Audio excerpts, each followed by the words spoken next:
Hello, hello, hello, hello, world. This is Louise Hicks, your host of Aim to Purpose Spiritual Empowerment Hour. And how's everybody? Here we go with part three of this three-part series I shared with you that I will be discussing. And remember, we have our presidential debate tonight, and I believe it's important that we watch to find out what each one is going to talk about, particularly when it comes to empowerment of our Black community. And that's why I have coined myself the Mad Black Woman. And that is for motivated and determined to support and help elevate my people to a higher level of consciousness, because that is what we need. In order for us to survive, we need to elevate ourselves. We need to teach our own children our history, and we need to, most importantly, come together and build together. And that's why I'm sharing a part three. I shared part one and part two because, as a person who's been in California all of my life, raised my children who were born in California, who are now adults, and have a granddaughter in California, I am very concerned about us as Black people and legacy as well as generational wealth for us. And when I heard about AB Assembly Bill 1840 in California, believe me, I got on the phone and I called Governor Newsom's office and was hung up on by one of his staff members who may have been in undocumented, because that's what AB 1840 is all about. Giving away freebies to undocumented immigrants so that they can buy houses and have zero interest on the money that they're given. And if they have to pay anything back, in which they probably wouldn't have, however, Governor Newsom vetoed this bill, which is great. He should have, because there's too much going on in this country now with our citizens who aren't able to buy homes. And we're giving away freebies to entice undocumented people to keep breaking the law and coming over here. And a lot of them now, the migrants who are dropped into the Black neighborhoods, they are being given all kinds of freebies. Plus, they're committing all kinds of crime. So we got to do something about this. We got to speak up and speak out, and particularly baby boomers. We need to be addressing these issues right along with Gen Xers, Gen Zs, and the millennials, because we need to be concerned about passing legacy and generational wealth on down to our children and stop being so complacent. These baby boomers, you're sitting back, a lot of you aren't saying anything. So we have to be more proactive and start thinking about our children, our offsprings. And with that said, this is the final part three to this three-part series that I am sharing. And this time I'm going to share Dr. Umar Johnson because he has a lot to say. He's on point and he's on fire with us as respecting ourselves. If you want someone else to respect you, you must respect yourself. And we have to start loving one another. First, love yourself. Show some love for yourself and love one another. So let's listen to Dr. Umar as he addresses what's going on within our Black community that we need to be accountable to. And I'm with him 100% because he makes common sense look like common sense. And here we go. Let's share Dr. Umar here in this part three of this three-part series. And again, I'm Louise Hicks, your host of this podcast. Please share, subscribe, give it a like, and thumbs up. Leave your comments as well, because we got to wake up. And here we And go. it's hard to care about a people who don't care about themselves. It is hard to care about a people who don't care about themselves. And these other groups, they don't care about us anyway. They don't care about us anyway. And then on top of that, we just give the world excuses after excuses to not even want to be bothered with us. I mean, half our problems are solvable by ourselves. But we're not solving them because we want the white man to solve them because we want to spend our money on having fun. Black people are overgrown children. We behave like 30, 40, 50, and 60-year-old toddlers. That's how we behave. We all about fun and fashion, pleasure and enjoyment. That's our whole life. Look at the rappers. Look at them. Overgrown children, chains, cars, parties, liquor, weed. And you come from a ghetto without a single black institution in it. Without a single black institution in it. But you got a $100,000 chain on. But you got a $100,000 chain on. You're right. Somebody just had on a $5 million watch, and you come from a ghetto that ain't got a single school in it or nothing. What that tells you, because I don't want to demonize the celebrities, because they're no different than us. Take all the celebrities, put them back in poverty, and switch them out with black people in poverty. And guess what? You will have the same thing.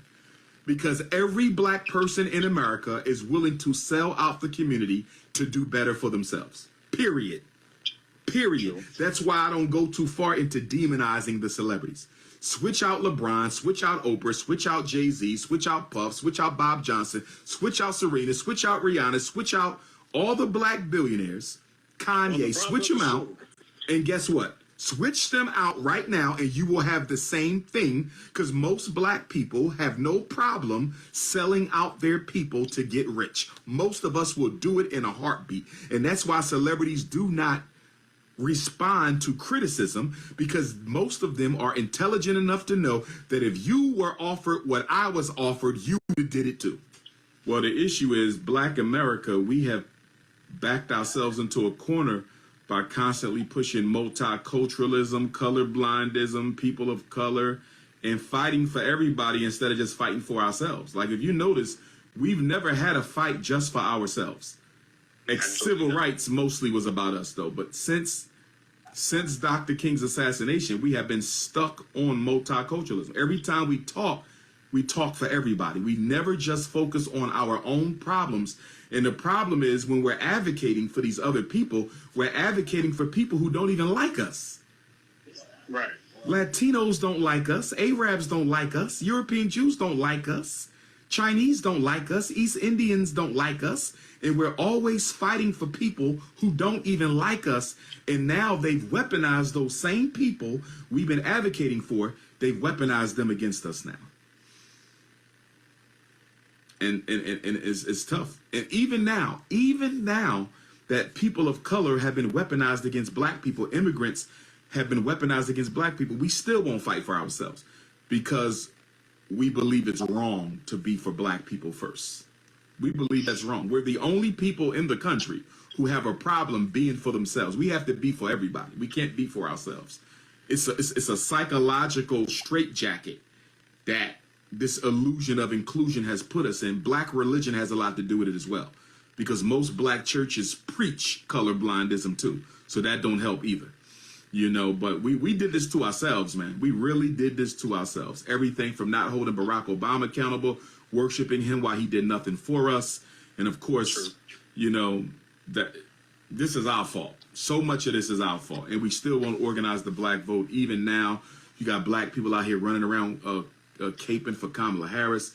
Some of them run around caping for Donald Trump. Neither one has made a single pledge. Donald Trump did nothing for us for 4 years in office. Kamala Harris did nothing for 4 years in office, and we still fighting for both of them. This is our fault. This is all our fault. So what are you saying? Like, we just... Well, here, my thing, independence. The one thing we have control over is what we do with our money and what we do with our time. We still have control over that. Well, we still have control over that. So the question becomes, what is the black community going to use their disposable income to build for themselves? That's the question. The question is not what we can get politicians to do for us. That's a secondary question. And that's a secondary question for everybody but black people. Black people are the only people whose primary strategy is to beg the politicians to do it for us. Nobody else has that as a primary strategy. Chinese build for themselves. Getting the politicians to do things is second. Arabs build for themselves. Trying to get the politicians to do something is separate. Black people are the only people who voting is the most important thing we do. Voting is the most important thing black people do because we have no other strategies. We have no other blueprint. We have no other agenda because we're disorganized and we like being disorganized because we hate each other. So for us, voting is more important for us than everybody else, even though we get nothing out of it and everybody else does, because we have no other solution in play. Nothing. Even if the Chinese don't get what they want from the president, if they don't get what they want from the governor, they already have solutions in place for themselves. They have institutions and systems. Arabs got institutions and systems. Jews have institutions and systems. Latinos got institutions and systems. Black people don't have no institutions or no systems. Our entire strategy is beg the politicians. Vote. That's our whole thing is vote. Okay, so someone like me, right? I don't have the funds per se to do something like this and like in the well, world. It's not individual though. It ain't about what you can do. It's about what we're going to do together. Nothing is in no solution is based on one person. No solution. You feel me? So the question is, what is the black community of Utica going to do about this? That's what it, not you, not me. What are the people going to do? They're not going to do anything but complain. Well, see, then we can't move forward. Then we can't move forward. Because, see, black people have a learned helplessness thing. We also have a psychological hopelessness thing. We don't like to admit it, though. Black people do not like to admit that we are psychologically hopeless. You can tell by our behavior. We don't do anything collectively for ourselves, and we haven't in a long time. We do a bunch of events. That's all we do. Events, events, events. Event for this, event for that, event for this, event for that. Million Man March for one day. No systems, no movements, no institutions. And that's why nobody got to respect us. You got to respect us. Respect them for what? They're not going to do nothing. We'll riot for a day. We'll tear some shit down. We'll take a whole month to tear some shit down, but we won't take a week to build anything up. Look at all the riots we had as a result of police genocide. Look at all the riots we have. And I'm not against the riot, because that's how you get the power structure's attention, to let them know you're tired of their shit. So I'm not against the riot.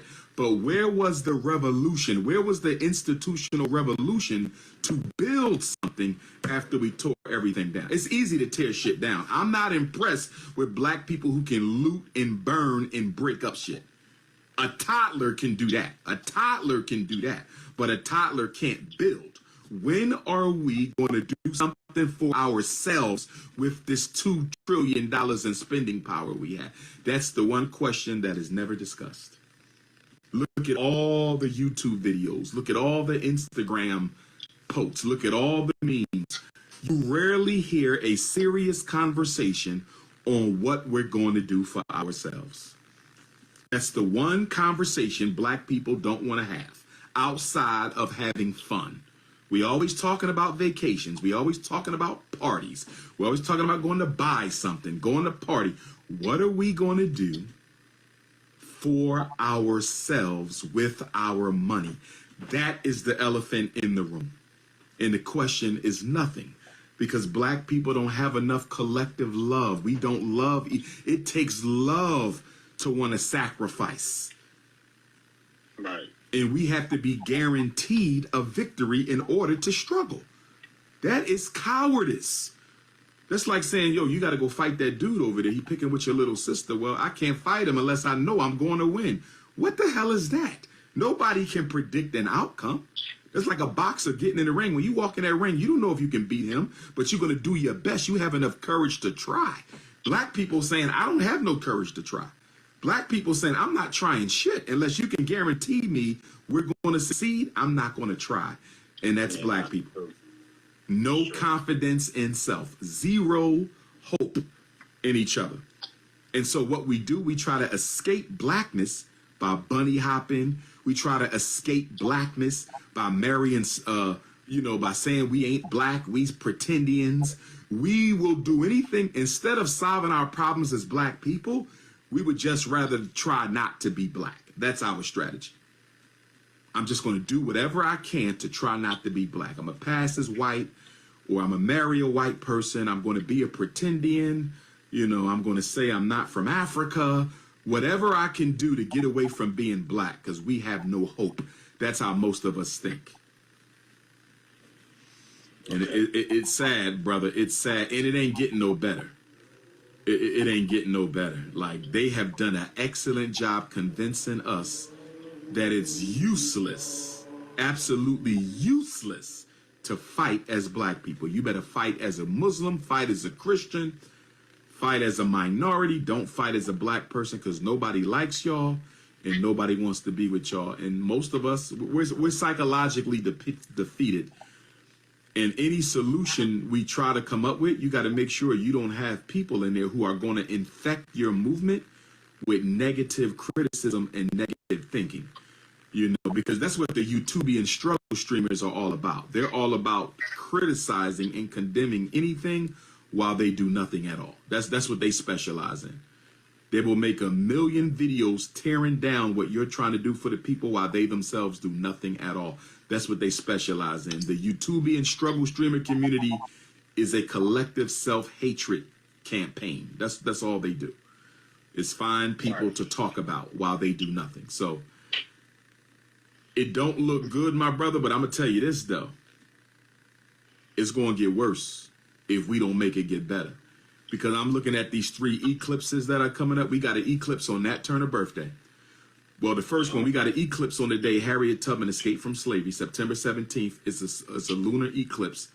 That's the day Harriet Tubman escaped from slavery. And then Nat Turner eclipse is a partial solar on November 2nd, the day Nat Turner was born. And then we have an almost eclipse where the moon just barely escapes the Earth's shadow. That's on October the 17th, and that's the day Dangerfield Newby, the first black man to die for John Brown in the Harper's Ferry raid, 1859. That's when he was killed. So I'm looking at your next 3 eclipses are close together, and they are all on significant enslaved ancestral revolutionary dates. And then on November 19th, Pluto goes into Aquarius for the first time in 226 years. And Pluto is a revolutionary sign, a revolutionary planet. That's the planet of destroy and rebuild. And then Aquarius is the revolutionary. That's the revolutionary. So them two coming together means there's going to be a whole bunch of drama and a whole bunch of war, conflict, and revolution over the next 226 years. The last time Pluto was in Aquarius, you had the American Revolutionary War against Great Britain. The last time Pluto was in Aquarius, you had the Haitian Revolution. So when I say revolution is coming, revolution is coming. The question is, are black people going to use this time, this galactic, this profound, universal, cosmological time?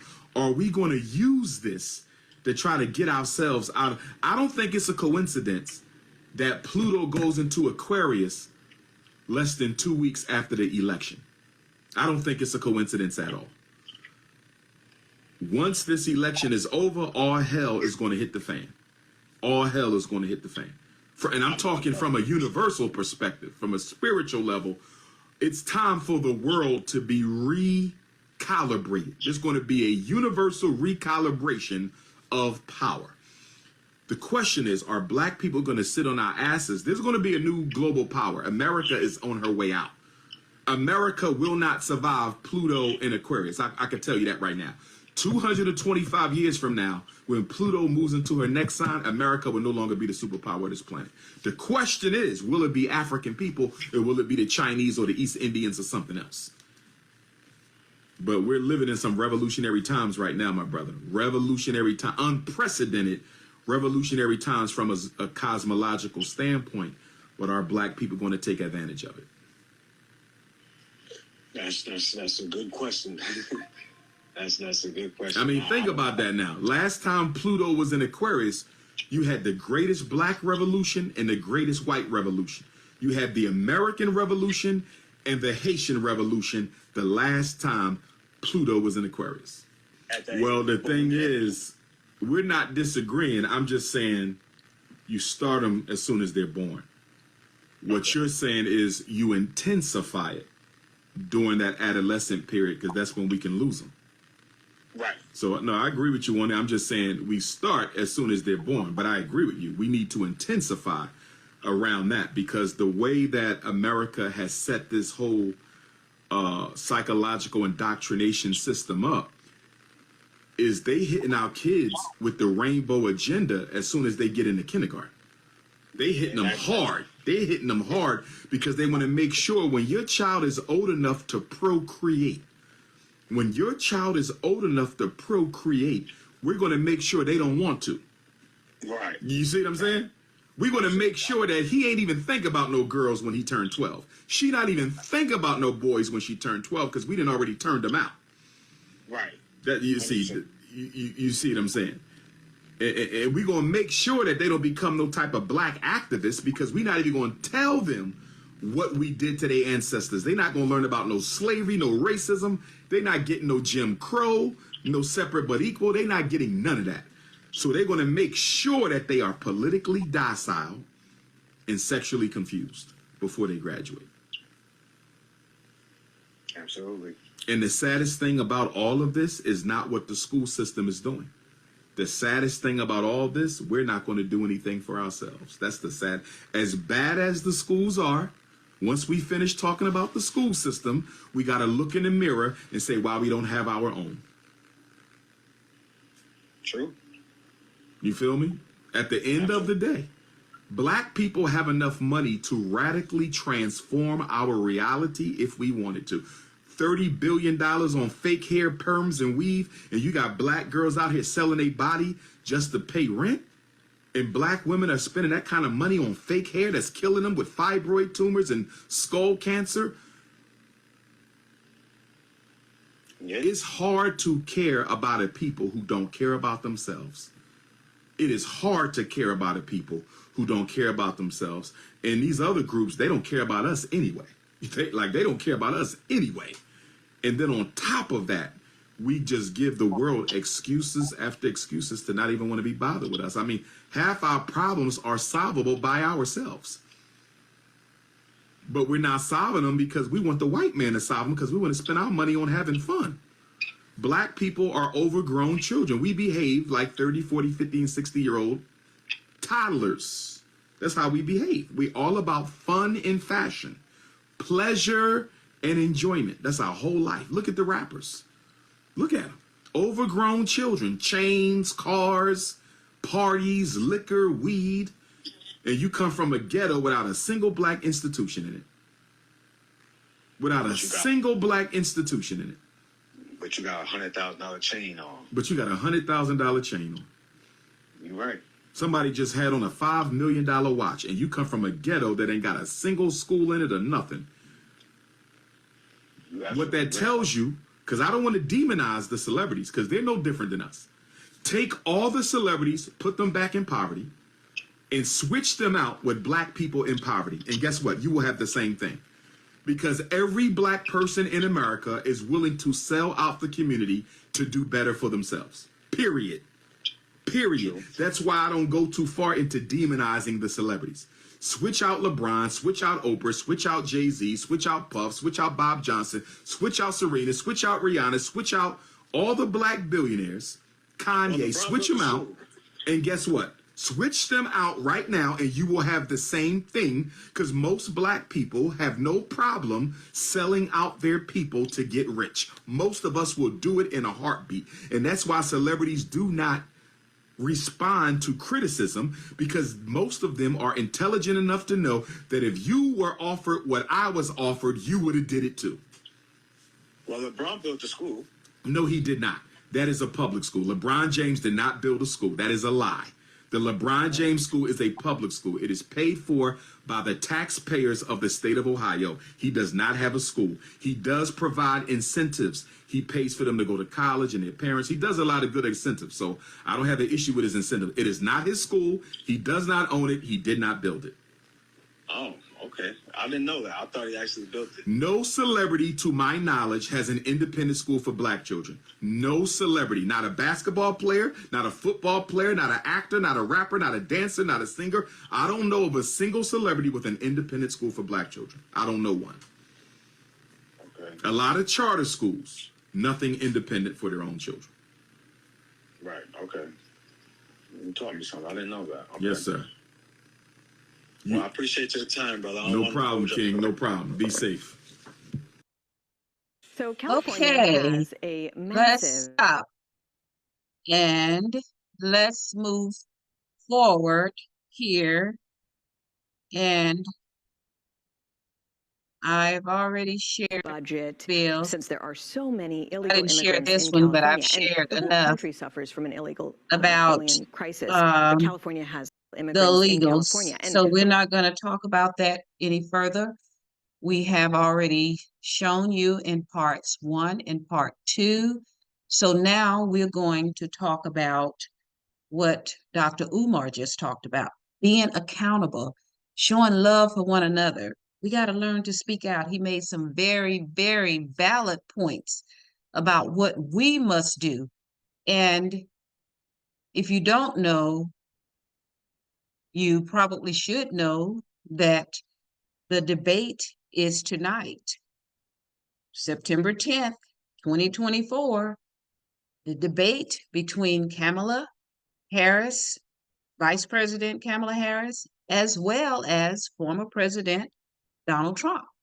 And I will be watching that debate. And I noticed Dr. Umar's t-shirt that he has on. And if I'm not mistaken, it says, vote for what? And that's something we need to be thinking about when we're looking at voting. What are we voting for? Are we just voting for somebody because they're claiming to be Black? Or should we be voting for what policies that they are going to implement? What strategies are they going to use to empower us as Black Americans? And he brought out all the points here about what's going on, what we're teaching our children, what we're not teaching our children. Who are we allowing to teach our children? That's very important. We should never let our children forget our history. And if you have not read the Willie Lynch letter and the making of a slave, please get it and read it to your children. And if you haven't read Dr. Anderson's books, all of them, at least read some of them. Black Labor, White Wealth, Powernomics, Dirty Little Secrets, The Black History Reader. I have all of his books. I read I read Black Labor, White Wealth back in the 90s. I think the book came out in the 90s by Dr. Claude Anderson. Read it and read some of these books. Start reading so you will have an understanding of the historical facts that have us where we are today. Hating ourselves, hating one another, killing one another, listening to these rappers out here that don't care anything about you. All they want is their own money. Like he said, if you swap them out, what will you get? And he said something about we have control over our money and our time. And I want to add one other thing in there. We have a brain in our head. Nobody can take away that brain. You are brilliant, melanated people. Start using that brain. So we have control over our money. We have control over our time. We have control over our brain. It's a mindset. And Dr. Umar was on point with what he is talking about. So we have to start thinking about these things. What are you voting for? And that's what I think he has on that t-shirt. It says, vote for what? And we just go in there and vote because a person is Black. That's no reason to vote. And I know all of us did that when President Obama ran for president. But where are we now? Did he enhance our lives or empower us as president? No, because if he did, we wouldn't be where we are today. Has the Biden-Harris administration empowered us? Kamala Harris, when she was running for president, said she wasn't going to do anything specifically for Black people. So who do we have? We have one another. However, as Dr. George Frazier pointed out, and you can find this on the internet where he says, connecting the dots. We have to learn how to connect the dots. And we must come together and start building together. And I like what Dr. Boyce Watkins talks about, investing. We have to learn how to invest. There's a stock market out there. There's real estate out there. And why are we spending up our money on alcohol, drugs, And he talks about giving our money away for hair hair weaves and so forth. And I had a weave in my head once upon a time, but that's very seldom I had a weave in my head. Seldom. And we should wear our own hair. We have beautiful hair. What's wrong with wearing your own hair? It's beautiful. So we got to get away from our spending habits and start building together, come together. He made very valid points, very much so. And teach our children our history and just learn to connect the dots. It's so important. So, quid pro quo. Dr. Claude Anderson speaks a lot about that. What are you getting for your vote? So I hope we will be watching that debate, because this is probably one of the most important elections that we have. And we got to hold these politicians accountable. And I did this series because of what is going on in California. And my living in California over 50 years, my children born and raised in California, I know what goes on in California and what's going on. A lot of discrimination, I can tell you that. It's not as liberal as they pretend. Liberal for who? The racial discrimination is running rampant in California. The schools are antiquated. It's sad. There's no money in California. It's been drained, except for people who are wealthy. Collectively in California, most Black people are not living in a healthy environment. And we must teach our children our history. Read some of the books. Read Dr. Joy DeGruy. Look up her book about slavery. She talks about it. So let's start reading and stop all the food talk, as my grandmother would call it. Nothing but food talk. Stop listening to these rappers and these entertainers. They don't care about you. And Dr. Umar has brought out so many valid points that we as Black people need to come together and start building together so that we can have legacy. We can have generational wealth. I am 73 years of age, and believe me, I'm building for my children. But we don't do this alone. We need to work together. And this is something I've been advocating for years as a baby boomer. And I always talk to the baby boomers too, because as he said, we're acting like children, a lot of us, and we are adults, want to get high, want to party all the time, spending your money up on foolishness, buying a lot of these Gucci bags and all of this stuff when you need to be investing in your children. They're going to grow up one day, and what will they have? You want them living in poverty? We have almost $2 trillion, maybe more now, running through the Black hands. So we got to wake up. Wake up, my people, and come together. And for the baby boomers, a lot of you have just become too complacent.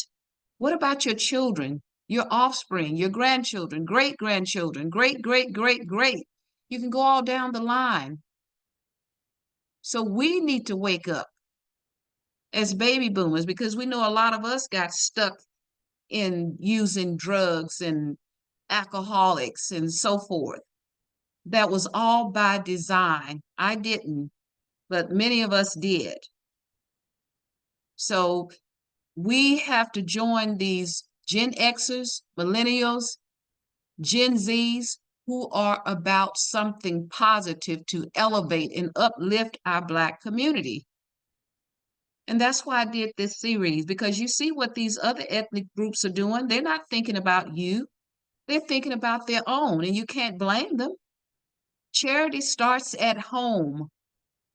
And that's what we got to start realizing. So when that debate comes tonight, I will be watching it to see what they're going to talk about, because I got out of the Democratic Party back in my 30s and I'm 73.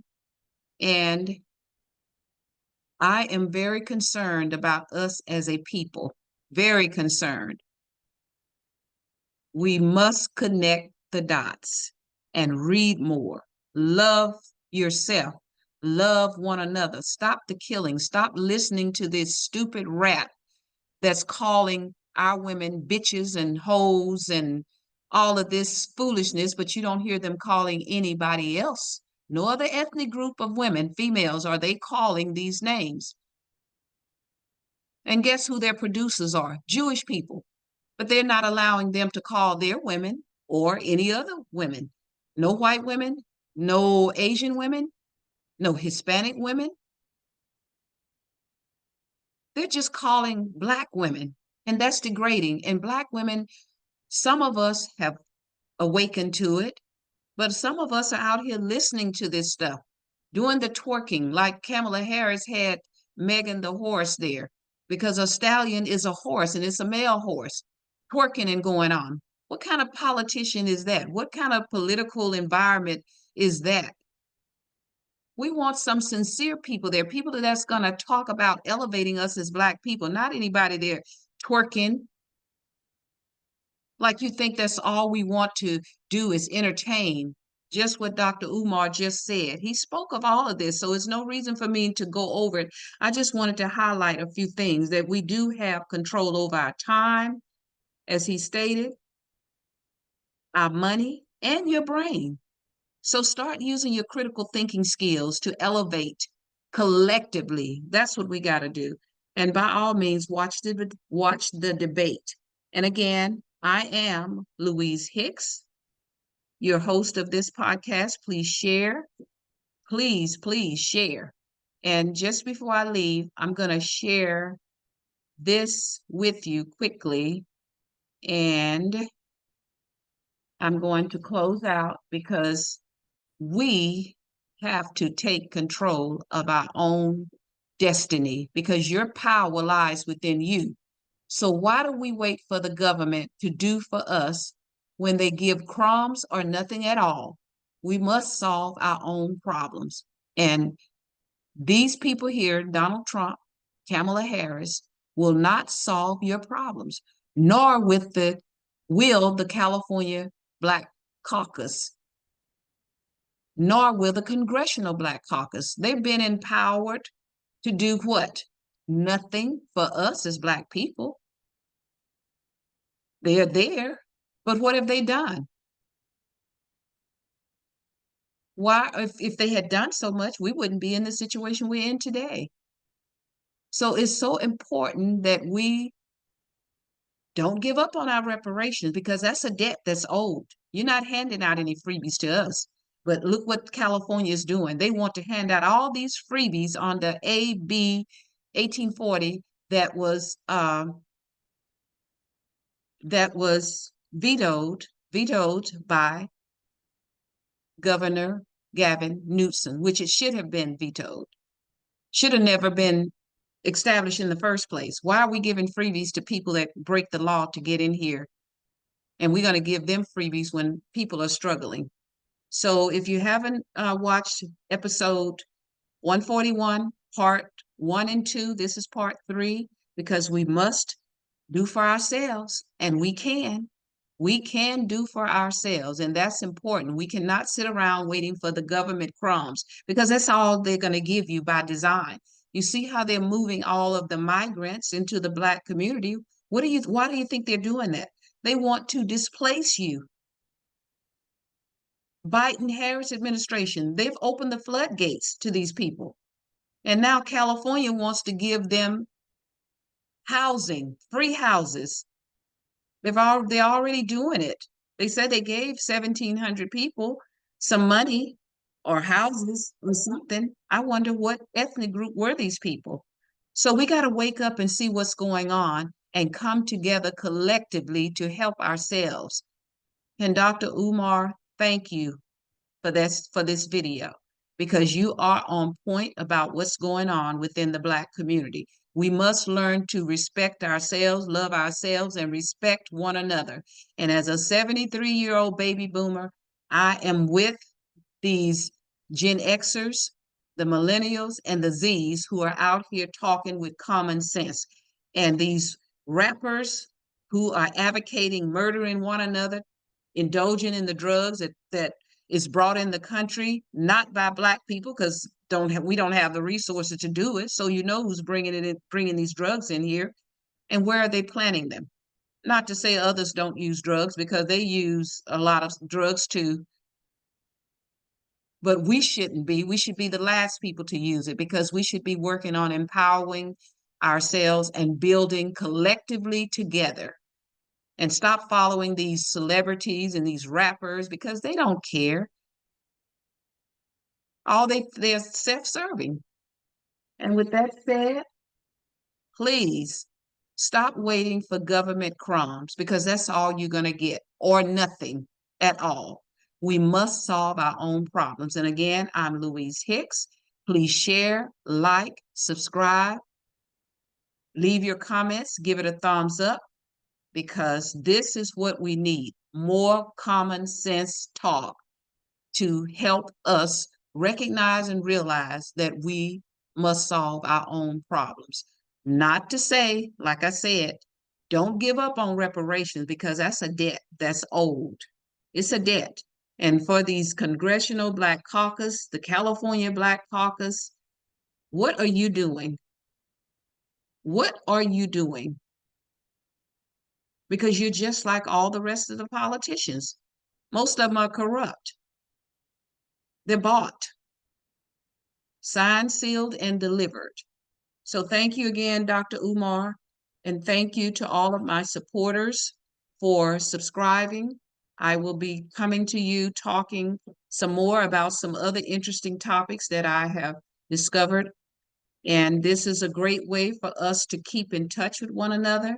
And again, remember, your power lies within you. Let it loose, because your destiny is your command. And thanks again for your love and your support. Please share, subscribe, like, leave your comments. And I look forward to seeing you in the next video. Until then, much love.